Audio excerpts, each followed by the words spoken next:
70% of your database wants you to talk to them in a personal way. And you do have that data, but like, how do you approach that? So I think that there's a recipe for success that involves both duplication and inclusion. These are two things I talk about often, or that we apply often. So customizing a message to a specific audience, you have the data points to do that. You can get something in front of them that you think is going to resonate with them, and hopefully it does. And the results show that it does. There are higher engagement rates when you do this. But it doesn't mean that every piece of that message or that campaign that you're putting in front of them, whether it's email or elsewhere on your website, you can do this with tools with website personalization now as well.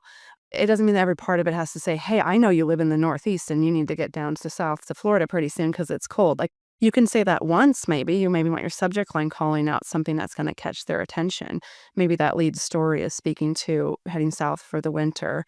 But the rest of the content could be rather evergreen. And the way that you can then be successful is that inclusion piece. When you do this, you could get really focused on your targeted campaigns and, okay, we're going to send this to this subset. But what about everybody else? What are they getting? That's what's important to remember. And that's why I say inclusion is that you don't want to leave big sets of your database out and untouched for months on end because you've been focusing on all these hyper-focus segmentation strategies.